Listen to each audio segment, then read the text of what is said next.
Welcome to Day 2 of the 21 Convention 2017 of Orlando, Florida, 10-year anniversary special event. Our next speaker is Rian Stone.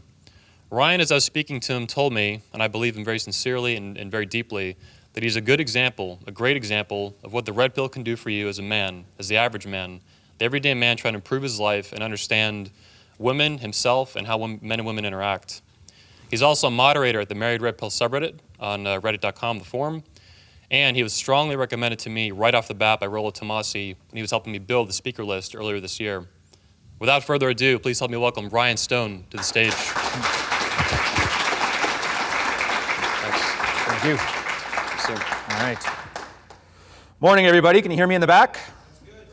Good, all right. So I want to thank everybody at the 21 Convention, Anthony, Rollo for the invite, Hunter, who will be up right after me. A little bit about me. I'm a kid from Edmonton, Alberta. Parents got divorced when I was about 5 years old. Most people here are probably kids of divorce. Ended up being raised in a small farm, a small ranch in small town British Columbia. My dad was a playboy, bit of a gambler. My stepdad did drugs, loved to drink, drove a Harley. So I rebelled against the family, went to university. Fuck that.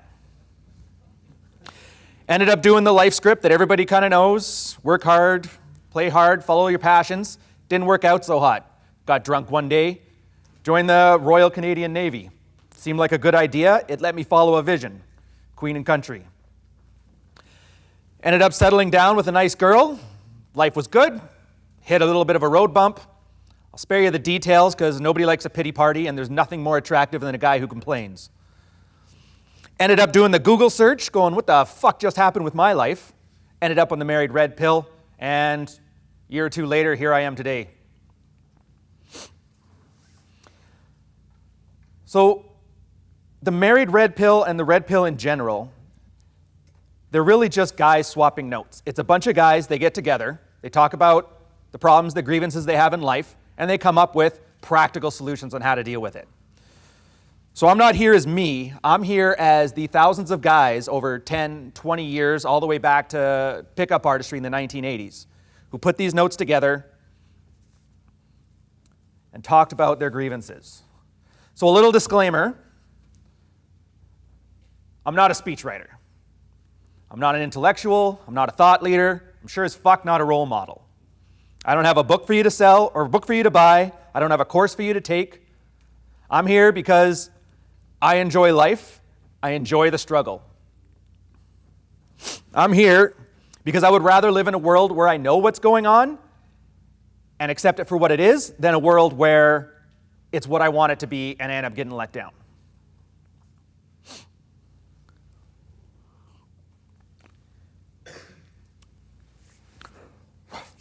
My plan is to give you a very, very brief overview on a typical male action plan or a map.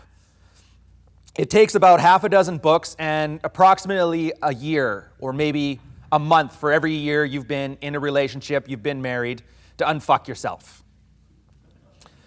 Because let's face it, relationships, they're woman's work. The topic of this speech is male navigation of relationships, but fuck that. It's about unfucking yourself.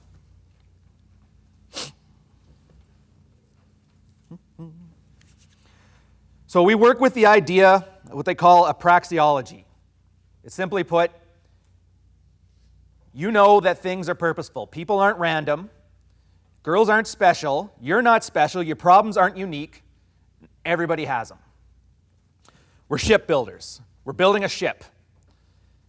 We're not going to tell you why you have to build this ship. We're not going to tell you where to chart your course. We're not going to tell you what your goals need to be. It's the how. It's all about how. It's guys swapping notes. It's like auto mechanics. Now for your ship, you can build a cigarette boat. Something fun, something flashy, something fast. You can build a houseboat. Something big. Something you can fit a family into. Something comfortable. Fuck, you can build a shitty dhow and go park yourself a couple miles off the coast and go fish and drink every day if that's what you fucking want to. It's your life. It's your rules.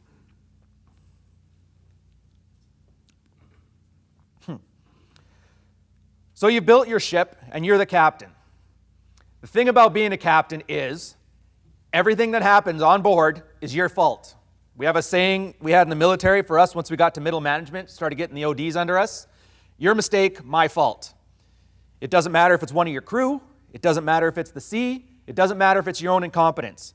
It's your fucking fault anyway, so you might as well run it like you want to.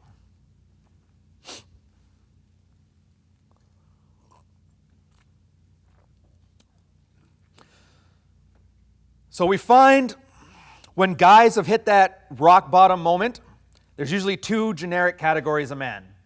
There's the fallen man, and there's the backup plan.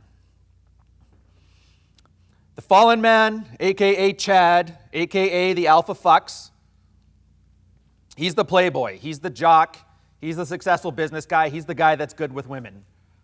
I was that guy. I joined the Navy at 23 because I was bored looking for a vision, which was great. Hung around a bunch of other men, and I learned how to ride life hard and put it away wet. I remember at the time I was a little bored with dating, so I kind of learned pickup, the mystery method. Life was fun. I had it by the balls. I was fit, I was fun, I was financially successful, and I fucked. I call it the 4 F's of a good life. And for a while there, it was good. You work hard, you play hard. Hard work pays off. Life's a meritocracy. Why wouldn't you believe that? That's all you're knowing. And then, at one point, a couple years into it, tragedy struck. Like I said, I'll save you the pity party. Nobody cares. You guys all have your stories. Ended up sitting there one day. The fuck just happened here? I went from a guy who was fit, who was financially successful, who fucked, who was fun. I went from that to a guy who ended up drinking every day, taking SSRIs, huge anxiety attacks, and a nice little shit locker to boot. So like a typical guy, I ended up searching online for my problems and ended up in the married red pill, and here we are. The funny thing, too, I find is when we're down, a lot of the behaviors that manifest with us tend to be unattractive. So it's like a self-fulfilling prophecy, like a self-sabotage. When you're down, you tend to sulk, you tend to complain, and those are the things that make you unattractive, and it doubles down. It sets up this great narrative for your spouse, your wife, your girlfriend to be the hero and the victim, and you to be the asshole. And of course, she should leave her ass. I think Rollo talked about that yesterday, where he brought up the shit testing you so that way she has a reason to get out of the house.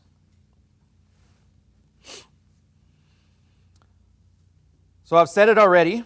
I joined the Navy when I was 23. I was bored. I was kind of directionless. At the time, I followed that life script of following your passion. Didn't work out so well. Turns out your passions don't make money. They kind of suck. Worked hard, play hard. The one thing I will say about my situation is there's another red pillar. I don't know if you guys are aware of him. His name is Terrence Popp. He has a video on administrative violence on YouTube. I'd strongly suggest you guys go check it out. Especially, I know there's a few people here who are in the forces. There was at least one sailor here, was there not? Show of hands, is he here? No? There we go. It's a good thing to know for your future anyway. At the time, when I first settled down, it was like the Chad. And it's very easy because you date women, you date a lot of women, and they kind of filter themselves out. They'll all have a red flag at some point, distance them off. At the time, the girl I was seeing, the one I'm with now, she was 19. We were casually dating, amongst dating other ones. She was about 23 at the time. I was turning 30. I remember I was dating a stripper, and she flaked on me the one day when we were in a foreign port. She was dating some son of a rock star, and she flaked on him. She just happened to be there, and I kind of had that moment, that vetting moment that guys have, where you realize I've been dating her on and off for a couple years now, and she never had any red flags. Like, it was fucking new to me, so like, let's give it a shot, see what happens. And it works great. That's when you start building up your little piggy bank of high-quality relationship behaviors. I paid the mortgage, I paid the bills. Why the fuck not? I'm a high-value man. This is my place, it's not hers. She had all of her money, it's her disposable income, she can buy what she wants to. She wants to get a high-priced luxury car, Fuck, sure, why not? Should be fun. She runs into a little financial trouble. I'll help. I'll bail her out. Why not? We're a team, right? She'd do the same for me. I like how you laugh at my pain. Thank you. So like I said, after a few years in, the hardship struck, the administrative violence, that. It didn't help either way that the month before that I got hit by a car, almost lost 2 fingers. I always kind of laugh at that. Deployed outside of Iraq, fighting pirates in Somalia. What kills me? First month in Montreal trying to ride a bicycle. Fuck. So something happened then when I was down. And this happens to guys. It's maybe something you don't bounce back from right away. Maybe it happens after a year. Maybe it's 10 years. Some guys, you even notice it at that 20-year mark, the golden years, once the kids are out of college. It's like a light switch. Something happens, you reach back into that piggy bank of all those good little relationship tokens you've been dropping in there over the years, and you find out it's not even there. It's like, they call it the light switch effect, and she essentially rewrites the narrative. So it's not, it's the things that she used to like about you, now those are the things that kind of piss her off. You've always been an asshole, even though you're like, what the fuck are you talking about? And it turns out that nice, sweet girl that you met, that you properly vetted, and she was the best one. She's not like any of the other girls. She gets cold. She gets bitchy. She fucking hates your guts. And she sure as fuck doesn't want to fuck you. So best case scenario, you end up in this life of quiet desperation where it's like a constant Cold War. And worst case, she divorces you. She takes the kids. She gets a little payout for her troubles because you've always been an asshole.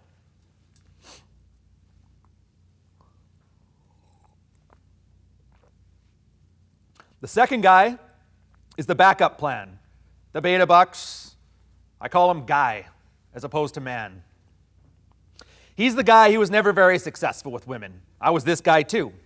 In high school, I fucking owned real estate in the friend zone. It's a fucking booming market. I looked like Pedro off of that movie Napoleon Dynamite. It was fucking embarrassing. If you guys remember, do you guys remember the 90s haircuts, the undercut where they got the part in the middle and it's like down to here? Yeah, that one. Fucking embarrassing. College too. I ended up getting a good social network full of a lot of guys, a lot of the jocks and that. I was getting into shape, so I was there, but my mentality wasn't there. And a lot of guys have it. Rollo talks about it in his new book. He calls it The Promise Keepers. And it stems from your childhood. So if you guys think back, you can probably remember a situation where your mom was bitching about your dad or your stepfather. Mine did it all the time. He was always an asshole, and you're just a kid. You don't know any better. All you know is that woman there, who's the most important person in my life, she fucking hates this guy, and she complains, and you take it at face value. And you make a promise with yourself. You're like, I am never going to be like that fucking guy. That guy makes the girl that I like feel like shit. Here's the problem, though. You're a kid, you don't fucking know any better. A lot of times when women complain, it's just their mouth collecting their thoughts. But you take it literally. At the same time, yeah, he's an asshole, but he got her. He's able to get women with it, so you end up throwing out the baby with the bathwater. And you end up just self-sabotaging yourself. It's probably one of the cruelest little tricks we play on ourselves. So luckily enough, I got out of that early enough, but some people carry on with it, and they double down. They decide they're going to be the best lawyer, the best doctor. They're going to be that guy that women will like. It's working very hard to win that prize at the end. And that's all you hear is like your little ego stroking to kind of reinforce that. Yeah, of course, I would love a guy like you. Not right now. I mean, we're friends. And then sure enough, you start getting to around your 30s, you start getting into your stride. She gets to the tail end of I wasted my 20s. And now all of a sudden you become the prize. And it reinforces it in your head. Oh, I worked hard. 10 years. I got the prize. Men are aspirational lovers. And you know, by the time somebody hits 30, you start showing some wear and tear. You get some barnacles on the hull. But you don't see that. You see that same 19-year-old that you fell in love with 10 years back. She looks just as perfect to you. They call it wife goggles. And it's one of the greatest things ever. That's why guys still see their wives 20, 30 years in as that same girl they first married. So here's the thing, though. You find out, and it's a cold fucking slap of reality, you paid full price for used goods. She doesn't really get attracted to you. The sex doesn't really work for you. It kind of tapers off, maybe once a month, kind of starfish, just enough to keep you from going fucking mad. Maybe she wants a baby. All of a sudden, 1 week out of the month, it's, hey, this is the sex it's supposed to be like. I did something right. I fixed it. I knew if I just did more chores. Sure enough, then she has the baby, settles it back down to nothing. And then something happens. It's another article. I really strongly suggest you guys read it. It's probably my favorite one out of all Rolo's, even though I'm not sure he agrees. It's called Saving the Best. It's basically describing this guy. And in that story, I believe the guy finds a sex tape that his wife filmed back in college. She ended up doing all kinds of shit. Now here's the thing. He didn't care that she was a whore. She cared that she wasn't his whore. She didn't do oral. She didn't do anal. She doesn't really like sex. That's not the girl he saw in that video. And it fucking hits you hard. Like I said, that's when you realize you paid full price for used goods. Here's the thing. Sometimes it's that. Sometimes it's because she's not attractive to you. She puts herself in positions where she goes and gets her tingles elsewhere. And then sometimes, as a guy, you forgive her. I get it, you're not like that anymore. No, I don't just like you for your sex. Well, and then maybe you buy that little trickle truth she feeds. Well, we just hung out, we weren't friends. Oh, okay. Well, we kind of kissed a little, but that was it. Oh, okay. Well, it was a little bit of oral, but we didn't really fuck or anything. All right. Yes, but it was just sex. I used a condom. Oh, okay, good. Oh, it's definitely your baby.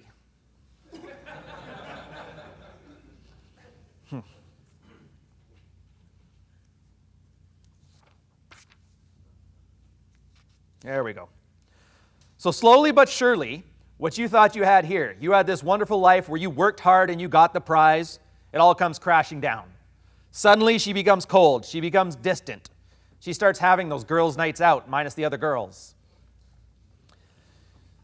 Again, the light switch flicks. Oh, I've never really been attracted to him. Oh, I only did it because I didn't know what I wanted to. Well, I need to go find myself. Best case scenario, you're that life of quiet desperation, just like the Chad, sitting there quietly with dry dick.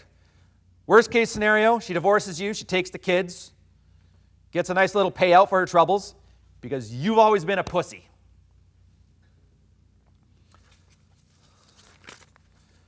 So both the guys, the fallen man and the backup plan, the Chad and the guy, the alpha fucks and the beta bucks, they're sitting there at the same situation. Dry dick, life of desperation, fucking frustrated, fucking angry. Do a couple internet searches later, type in your problems, you find an eerily similar thing. This guy has it too. This guy has it. All these guys have this exact same problem at me. I'm not fucking special. Then they end up in the married red pill. So the first thing you got to do, it's called a MAP, a male action plan. It's from author Athol K. He eventually kind of went weird and called it a mindful action plan because male made it sound too whatever. Fuck. Male action plan. You're building your ship. You're going to set yourself a goal. I don't care what your goal is. It doesn't really matter. Some guy's up here saying you gotta have kids, you gotta step, whatever. I don't really care. The thing is, though, when was the last time you had a goal for you? It's fucking hard. A lot of people don't. They're directionless. They don't have a vision. I had it. I joined the military because I wanted a vision. I latched onto theirs. And I'm sure you guys know this one, the happy wife, happy life. That's her vision. So you got everybody else's visions. So right now, you're starting from scratch. You have no idea what to do. So we have a nice short-term placeholder vision.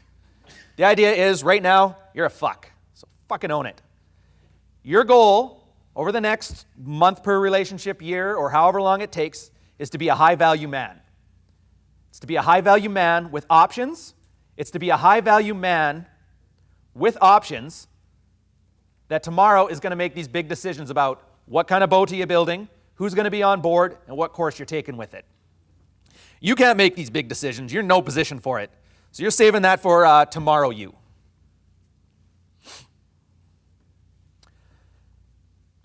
Frame. frame is the most important part. It's hard to discuss it in this short a timeline. The best way to think about it is it's the 30-second elevator pitch of your life. It's if you're telling a story, that's your story. Now, you're always in a frame. If it's not yours, it's somebody else's. And we'll kind of have this peppered out throughout the speech so I can kind of explain it a bit better. So right now, your short-term frame, while you unfuck yourself and get your shit together, like I said, high-value man, options, who's going to make those big decisions down the road.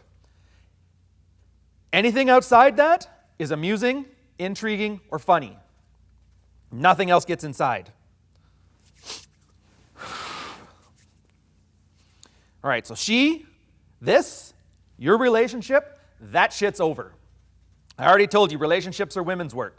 You can put in all the work in the world. If she doesn't want in, you're not in one. It's Briffault's Law. I think you guys remember that one.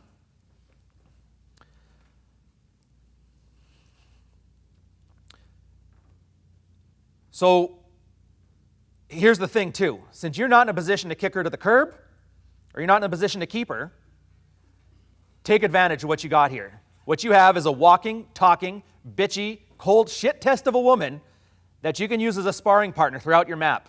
Take advantage. You got her right there. So let's take stock. Right now, you've got a map. You've got a map, and you're working on your frame. So for the love of God, internalize this. Shut the fuck up. You've been validation seeking most likely for quite a while. You want her to validate your emotions. You want her to pat you on the tummy. Stop that shit.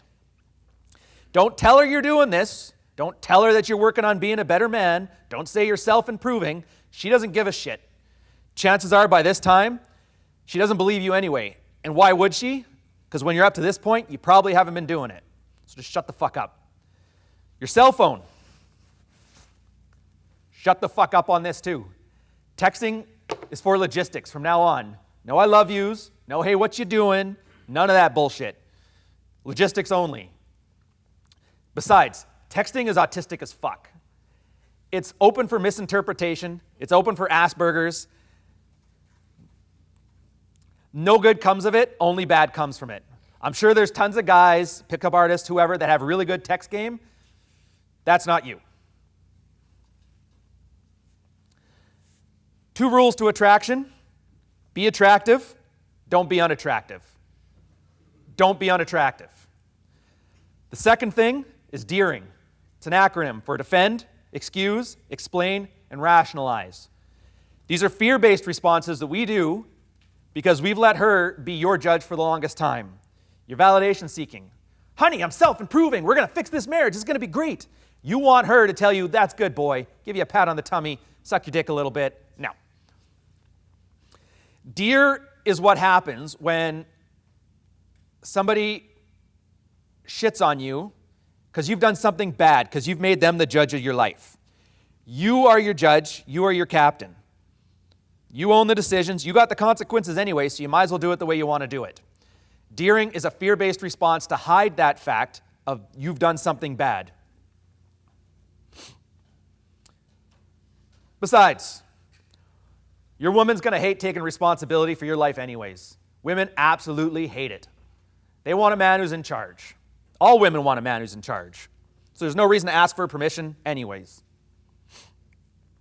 Oh yeah. So I had a friend, a good friend. We sailed together a bunch. He was dating this fucking crazy chick from Quebec, which doesn't really narrow it down, but whatever. And it was the same thing every time. We'd want to go golfing. We'd want to have a couple drinks at the water wheel. We'd want to do something together as friends. We didn't have very much shore time anyway. And without doubt, she would shit test him every time. She'd play wounded so he could white knight her. Oh, you mean to tell me you're going out with your friends to go golfing, Esti? You know I'm sick. You know we don't have much time before the... And sure enough, he would deer every time. He'd defend. Oh, what are you talking about? It's just golf. He'd make excuses. Oh, come on, it's just a couple rounds. He'd explain it. We're just going there. It's not like we're going to go fuck some sluts or anything. He'd rationalize it. Oh, I tell you what, I'll give you a bunch of calls there and I'll bring back some tomato soup or whatever the fuck. And then sure enough, he wasn't going golfing. A good thing to get in the habit of is just own it. You decide what to do with your own time. So that starts up again. You mean to tell me you're going to go golfing with your friends, You're like, yep. Give her a kiss on the cheek, pat in the ass, on your way. If any of you guys follow me, and I'll be surprised if you do, there's one thing I hate. Just a little sidebar here. I call them don't eat paint warnings. I fucking hate them. If you're the kind of guy who's going to go do this stuff and you haven't handled your shit at home, you're going to get shit and you probably deserve it. If you decide to go drinking with your buddies when your kid's got a fever and somebody has to pick them up from school and you're the only one there, that's not owning your shit. At this point, stop your map right now. You need to learn some basic adulting skills. The rule of thumb I use here is, what would you do if that girl in your house died tomorrow? Well, fucking do that. Like I said, your life is your ship, and you maintain it, and you're responsible for it. There's a reason that's work hard and then play hard. So just make sure you have your shit together. All right, let's take stock. Right now, you have a map. You have a mission. You're working on your frame. You don't deer, you shut the fuck up. Now we're going to lift. Now, I don't give a shit what your plan is, what your goal is in life, or what you want to do. There is no male endeavor in this world that exists that isn't improved by you lifting weights, building a little lean body mass, and losing fat. Period.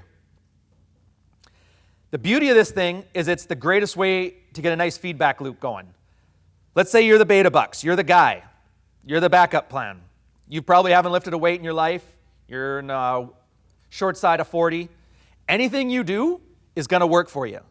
It is impossible to go down from zero. Maybe you're the Chad. Maybe you're the jock, the fitness guy. That's fine too. You should already know how to work out. At this point, it's just getting back into it. So we suggest guys get on a nice strength and powerlifting program to start here. The goal is not to be a big, muscle-bound Arnold Schwarzenegger with six-pack abs. Right now, we're building good habits. Long-term thinking, we're getting your hormones in check. Nothing helps you build testosterone like lifting weights, and nothing keeps you more calm than lifting weights. It's more than that, though. It's your time. There isn't much else that you can do that's 100% yours. 100% yours. Nobody comes to bother you in the gym. Nobody's calling you on your phone. And you have focus. You aren't sitting there worrying about the mortgage, the bills, or anything. Right now, the only thing you got concerned with is that piece of iron that's right above your head. And the only thing keeping you from a nice little skull fracture is your focus. So you stay focused on your task. And this is part of those parts that build frame. So like I said, 2 rules of attraction. Be attractive, don't be unattractive. Right now, this is firmly in the being attractive category. It's fucking cold up here. Oh yeah, no excuses either. I don't give a shit. Oh, it's $50 a month. I can't afford that. Bullshit. Skip 1 Raptors game a month. Stop drinking Budweiser with your friends 2 weekends out of the month. Where there's a will, there's a way. The obstacle is the path. There is no way you can't scrounge up $50. There's a reason I say lifting. I didn't say cycling. I didn't say running. I didn't say doing push-ups in your mom's basement. I said fucking lifting. There's one of the regulars at the Married Red Pill, S. Curve Much. He said something that kind of resonated with me, and I'll add it here. Did you know it's easier to eat than it is to not eat? It's fucked. It's resonated with me for like a good year now. This is the first time in human history that lifestyle choices are your natural predator. And it's not just food. It's not just eating like a pig. It's not just booze. It's porn. It's video games. Every single lifestyle luxury. It's basically hard to have hardship.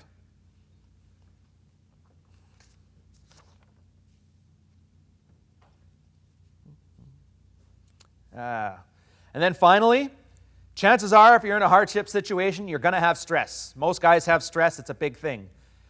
Nothing de-stresses you as much as the iron.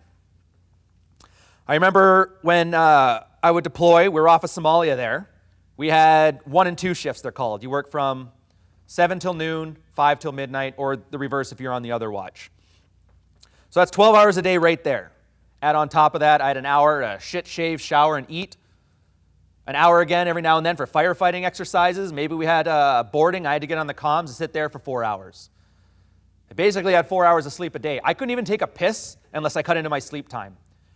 But I always made time for the gym, because if I didn't, I was a fucking nervous wreck. My shins hurt because I was doing wind sprints on the flight deck. Have you ever tried doing a squat on a platform that's moving up and down? It's fucking difficult. I was in pain and I hurt, but if I didn't go, I was fucking losing it. So let's take stock. Right now you have your map. Right now you shut the fuck up. You don't deer. You're lifting weights and you're starting to look good. This is the part where you start learning your time is valuable, and you only give it to somebody when they give you value back. A little example here. Some of you, this might hit closer to home than others. Apologies. Not really. Your wife, you want to fuck your wife. I know, fucking crazy, right? She can make excuses up. Oh, I have a headache. Oh, the kids have to sleep in bed with us because they're going to have anxiety or some bullshit excuse. There's a reason that they call them cock blockers, by the way.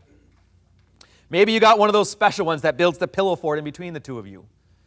Or she's one of those ones, and yes, it happens, some girls have 3 periods a month. So you fall into that framework, and you buy all these bullshit excuses. So here's what happens. During the afternoon, you get off of work, you sit there quietly, walking on eggshells, trying not to piss her off because you'll lose it. Then you go to bed when she says you want to go to bed. You guys watch your half hour of TV, and then you make some half-hearted attempt to fuck her. She throws out one of these excuses, and the only limit to these excuses is the creativity of the human mind. Then you sit there and you try to pretend like you're not sulking and butt mad over it, because you don't want her to think you're mad or you're pissed. Maybe she throws out some lame excuses like, oh, we can cuddle, that's the same thing, right? You pretend to cuddle, whatever, fuck. So then you wait for her to go to sleep, or you wait for her to pretend to go to sleep. You sneak off to the bathroom, go rub one out quietly so you don't wake her. Fucking embarrassing. So here's what you do instead. This is a practical strategy. You're already going to the gym. You go to the gym 7 o'clock every day. Start the day off fresh. Everything's nice and happy. Do a little bit of light flirting, hugs, kisses, whatever. Come 6:59, try to fuck your wife. If she shoots you down, when she shoots you down, pick up your bag, big smile on your face, take off, go into the gym. You might get a little flack. Oh, are you mad? Little shit tests. Oh, you're not butt mad, are you? Just flip it around. Why would I be mad? And you're not lying, you're right. Like I said, your map is you're going to be a high-value man who owns his own ship, runs his own life. And right now, in that 60-minute window, the best thing you can do to achieve that is go into the gym. The second best thing, a quickie. So she gets first crack at it. She doesn't get to monopolize your time. And then you start getting in the habit of there.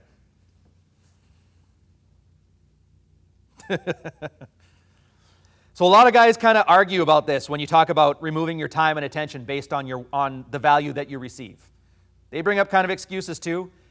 And like I keep saying on this one, it's all about how you look to her. Oh, I don't want her to think I'm mad. I don't want her to think I'm pissy or sour. Pro tip for you, she already thinks you're a fuck. Own it.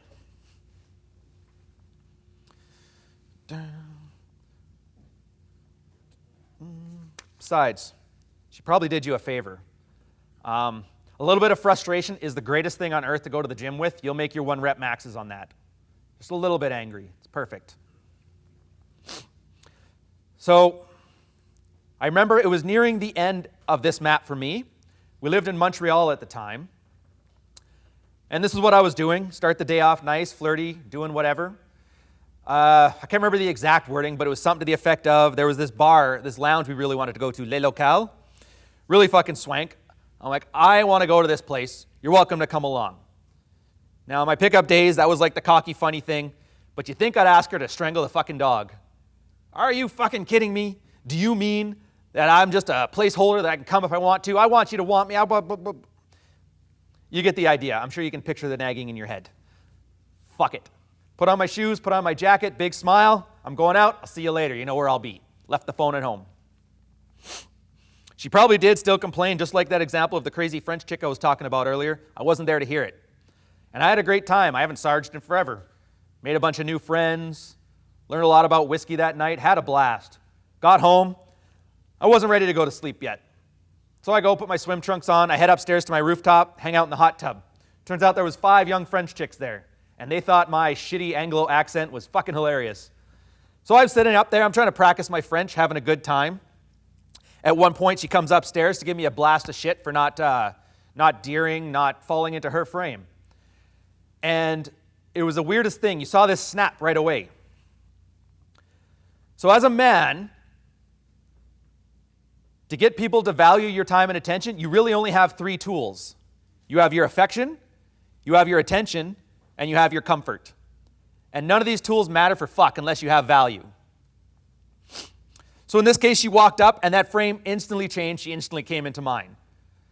I was a high-value man. I had options, and right now my time, my attention, and my commitment were on auction to the highest bidder. So she had 2 choices to make.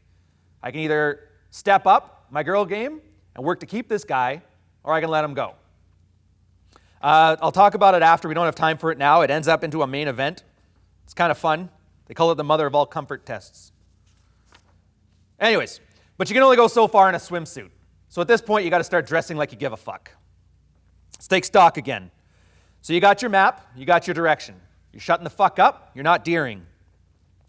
You're lifting weights and you're looking good. You value your time, and you only give it to somebody when they're giving value to you. Tanner's going to have a speech on this. He's going to handle it much better. I could run off about it for hours. So I'll just leave you with a couple tidbits here that help. If you guys remember, Joe Navarro had the talk yesterday where he was talking about what you signal with your clothing. He had the big list there. I won't go over it. Your status. Are you a details man? All that shit. Now, a lot of guys will complain about this one too. Oh, I don't play that game. I don't like those kind of people who signal what you do. It's just, you aren't your brand, whatever. Guess what? You're still communicating, even if you're not trying to. You can't help it, so you might as well shape it to say what you want to say. The Navy was big for this. Boots have to be highly shone. The welts have to be blackened. Haircut has to be 6 centimeters of length, 4 centimeters of girth. I don't know how to do imperial. You guys can Google that if you want to. No inappropriate hairstyles, hair colors, conservative, pressed jeans, or pressed pants, pressed shirt. The whole idea here is it sends a message. A uniform, professional fighting force. So you got to think to yourself, what do you want to communicate with? Strongly suggest you listen to Tanner. I think he's on later today. The 4 tips that I got now: fit always trumps price. A $100 suit, expertly fitted, is always going to look better than a $1,200 off-the-rack suit you're drowning in. Tailor's worth his weight in gold. Having said that, the best tailor is the iron. I had a 4th one. Oh, yeah. The big stuff is easy. It's the details that make a difference. And that's good. Being a detail man is always a good thing. Another thing to keep in mind, when you're walking up to somebody for the first time, before you open your mouth, before you say a word, before you shake hands, before you do so much as breathe, you've already communicated to them a stronger message, a first impression that you can't take back. Don't sabotage yourself. Dress like you give a shit. Let's take stock again. You got your map, you got your mission. You shut the fuck up, you're not deering. You lift weights and you're looking good. You value your time and you only give it to somebody who's valuable to you. You dress like you give a fuck and you look like $1 million. Now we're going to learn game. If you did any pickup back in the day, this should be fairly easy. For some of you guys, you're starting from scratch. The Chad, the guy, doesn't really matter. Right now, you're learning how to be social. You're learning how to look people in the eye when you talk to them. Just like McQueen was talking about yesterday, that body language, open body language. Or like Joe was saying, do the high status things with the thing in the pocket and the upward thing. Yeah. Roosh has a great book called Day Bang. And there's a concept in it I absolutely love. He calls it old man conversation.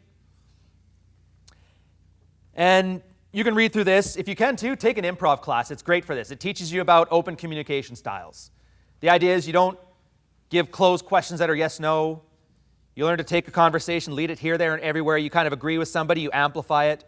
Your conversation isn't a matter of exchanging information. That's how guys talk, and that's fine. When you're talking with women, the more words you use, the more comfort you build.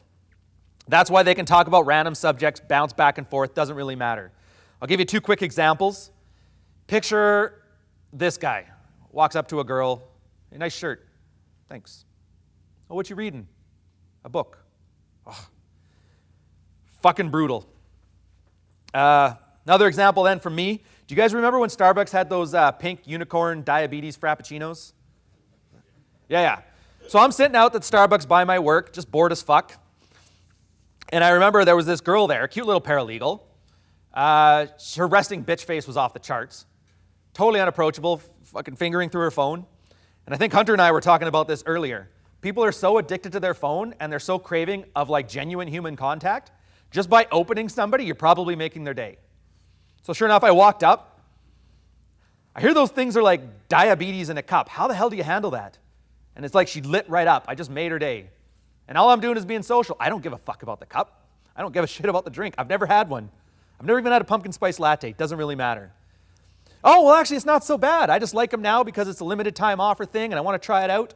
"Oh, that's cool. So after that, you're switching back to the PSLs?" No, the conversation branches. I don't really know what the fuck it was about. It's kind of the point here. Just building a rapport. End of the day, all right, thanks, take care. Maybe you're that guy who's got social anxiety and you can't do it. Well, like McQueen was saying yesterday, all right, just walk up to 100 people, ask the time. Now, if you remember at the beginning of this speech, I told you have a walking, talking, cold, bitchy shit test at home. Perfect time to use it. Practice your game. The lifting strategy. Set your gym bag by the door. Wake up in the morning. Start every morning fresh. Start gaming your wife. Start making these conversations. Do the old man conversation. Do a little keno. Do a little seduction. End of the day, 6:59, you make your move. If she shoots you down, grab your bag. I'll catch you later. Maybe you're picking up more hobbies. Maybe you joined a jiu-jitsu gym. Maybe you decide to pick up a guitar and start a band. Maybe you're underwater basket weaving. Doesn't really matter. It's your ship. You're filling it with the things that make value for you.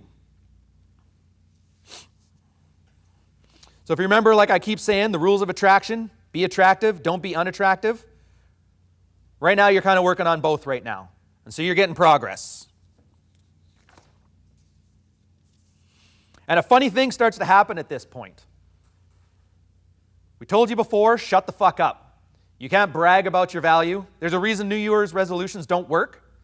It's because you telling somebody that you're going to do something gives you that same dopamine rush as actually doing it. So when you shut the fuck up, you don't step on your own dick here. But here's what happens. You start being this social, fun guy, dresses well, looks good. All of a sudden, this value is something you can't hide anymore. And if you remember from the hot tub example, and if you've learned anything in game, you know that pre-selection is probably one of the best attraction triggers out there.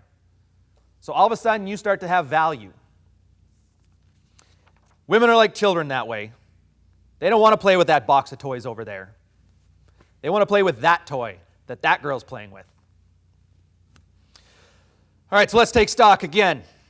You got your map, you got your mission. You're lifting weights, you're looking good, you shut the fuck up, you don't deer, you dress like $1,000,000, and you got game. And you've been gaming your wife. If she turns you down, maybe you're gaming other women.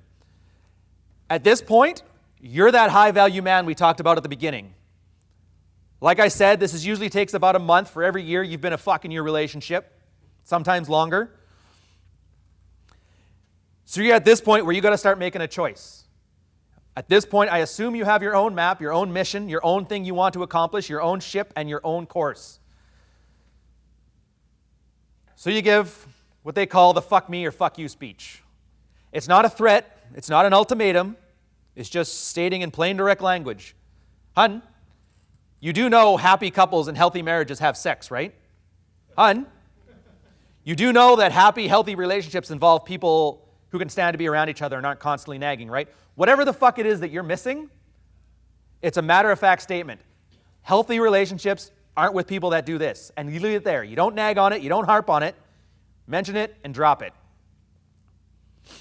You still keep with the game plan. You still keep packing that gym bag. You still keep flirting. You keep doing the keno.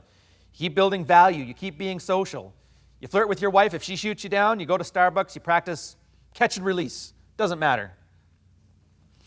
But at this point, maybe she's just a cunt. Maybe she doesn't want a high-value man. There's one of my favorite regulars on this is a user. He goes by the name of Ex-Addict Bro. His map was pretty fucking harsh. So he got his shit together, and then he found out at the end his wife doesn't want that. She wanted the meek codependent. She wanted the guy that make her feel good about herself. She wanted the guy that could reflect her laziness. So at that point, I've already said your relationship is over. I've already said you're the high-value guy who has options now, and you can replace her. So this is where you start doing your paperwork. You start talking to legal. Get some lawyerly advice. We got a bunch of resources on how to find a good lawyer and what you're looking for. Maybe some strategies on how to ensure you have good custody of your kids. I won't go into a lot of it here. The idea is you're doing your due diligence.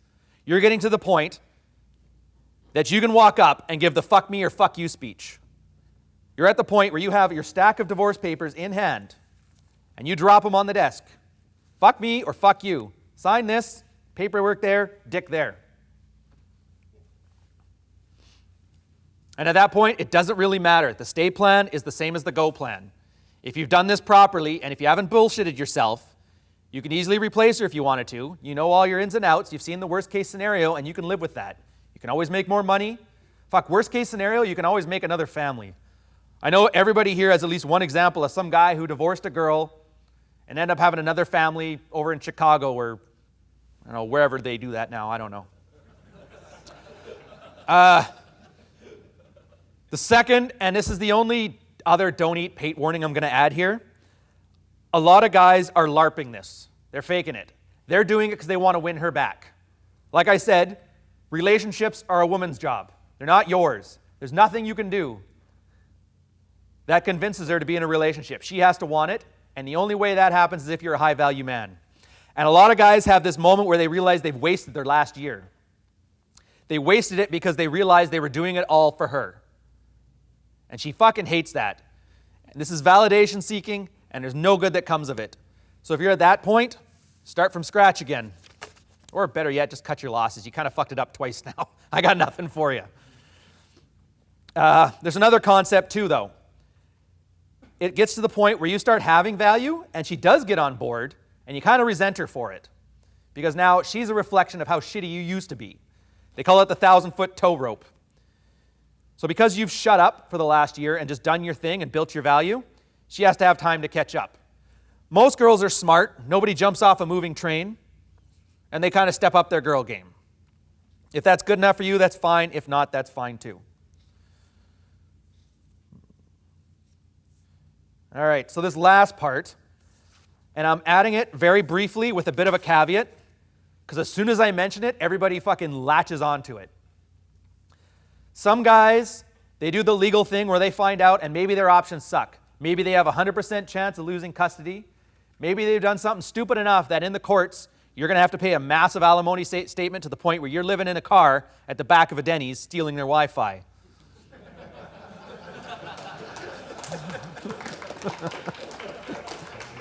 Don't worry, Christian, I love you, man. Little dig. You've decided, for whatever reason, that your map doesn't involve going that route, and you decide to just go get your needs met elsewhere.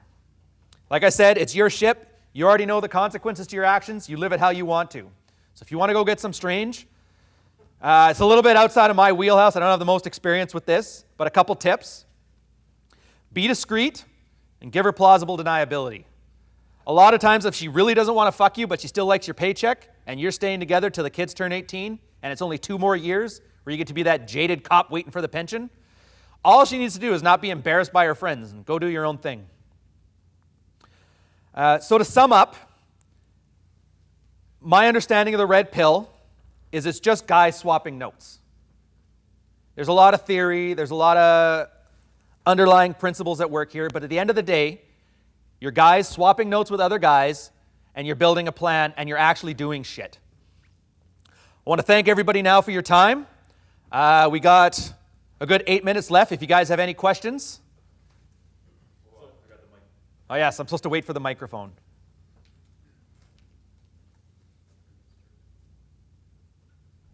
You were talking about, the beta guys paying full price for used good. So Yes. my question is, why would a woman would not want to, behave sexually with her husband? Because I mean, because she wants to fuck, right? She still have the need to fuck. I'll put it this way. Who fucking cares? No, I'm serious. This is the one thing that kind of grinds my gears the most about this. Everybody's always searching for why. Why is a stupid fucking question. What you have right in front of you is she doesn't want to fuck you. Doesn't matter why. But you know how to get her to fuck you. Be a high-value man. Be in shape. Have frame. Have a mission. You got all the tools there. You can sit there with dry dick all fucking day if you want to and think about why she's doing this. Or you can get to work and solve it. Or it's something about attraction triggers, alpha, beta. Rollo explains that way better than me, so. Does that answer that answers your question? All right, next. Anybody? Not exactly the way I want, but. I know. It's never quite in the way you want, but it's the way that works. That's the other thing. Oh, I'm going to branch off on that. Save me a little digression. I got 7 minutes. Rollo, I remember you showed me that article. I can't remember who it was from, some UK study or something like that. We're not actually designed for truth. We're kind of designed for utility. My favorite part of the red pill is not so much that it's the truth. It's that it's useful. If I can get up here tonight and tell you guys the moon is made of cheese and you go hit the gym 20 hours a day, turn into a Greek god, the moon's made of cheese. It's just that simple. You can search for the truth if you want to, and that's your thing. But at this point, at the end of the day, you have to do what's useful. If it doesn't work, then you're wasting your time. And if anything, that's what you are pre-unplugged. You're buying into what you want to be as opposed to what actually is. All right. Oh, shit. Okay, in your time being the admin for the Married Man subred, what would you say is the single most common problem that guys come to that subred with, and how do you go about addressing that? This is easy. Single most common problem. Self-sabotage and your fucking ego. Every time. Every guy will come in there, and Rollo even mentioned it yesterday, how you double down on those behaviors that you're good at, not the ones that are actually effective. Oh, I don't need to be muscular. I don't need to work out. I'm a good provider. I'm a good father. I earn good money.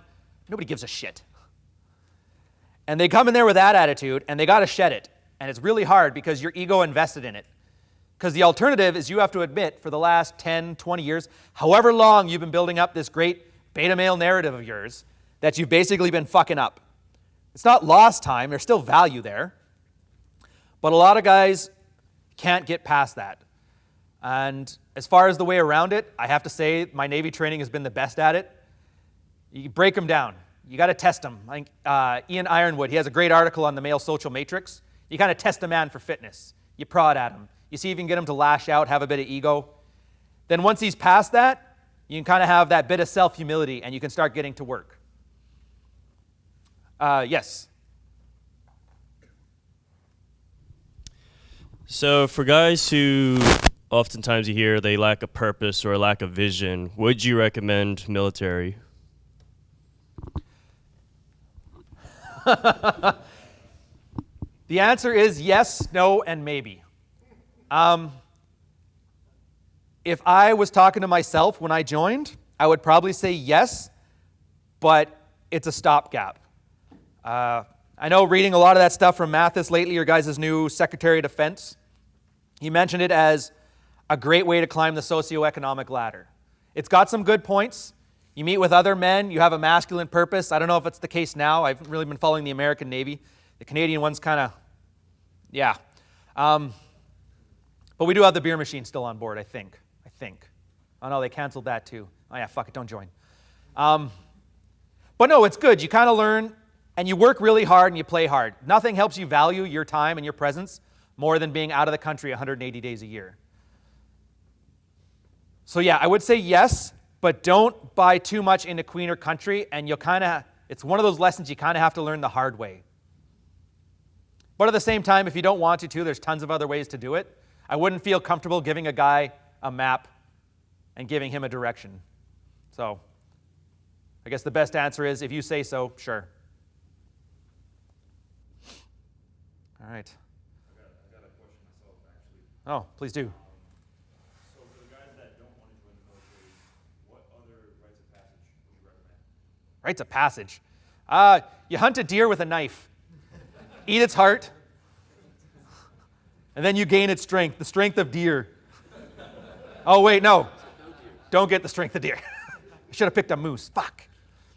Yeah, that's the thing. It used to be the case where we always had a mission. Work for the king, work for your boss. That's the problem is, I'm not going to be able to quote it right. One of the guys on Red Pill, he had this great little summary of it. As a man, Can you repeat that answer? My question. oh, okay. His question was, if you don't want to join the military, what can you do to get a vision? To get a rite of passage. Or to get a rite of passage for a vision? My answer to that is I don't think there is one. A lot of guys say differently, but I'm not the authority to tell you one way or the other. I find it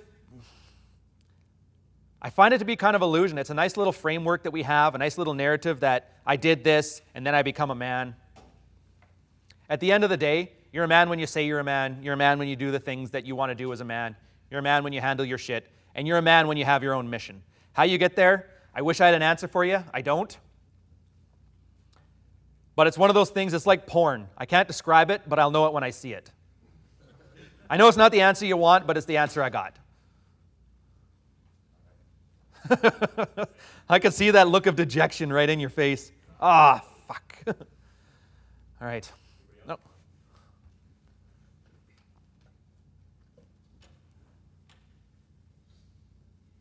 When trying to do some research on things like the red pill, married red pill, going to a subreddit forum, how does a person filter out the bullshit from actually interesting and pertinent information? I'd say the sidebar. The sidebar is the one good place. The comment section and that stuff, it's kind of a lab, guys pinging ideas. There's a lot of shit. A lot of shit. The sidebar is a good one. There's a lot of really good authors out there. We suggest you start off reading Rollo, all of his books, 1, 2. Actually, I don't think we've added number 3 yet. So we'll get to that. We're a little lazy there. Athol K, back before he kind of went off his rocker. Manuel Smith.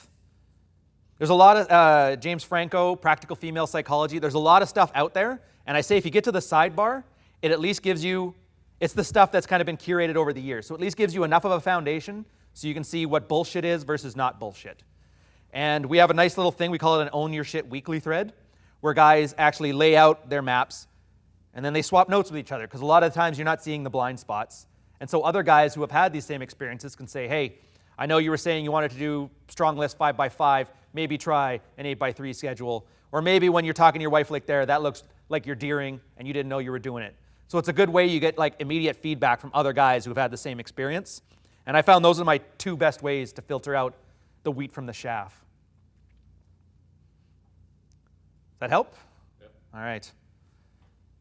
I think I'm done now. I want to thank everybody for your time.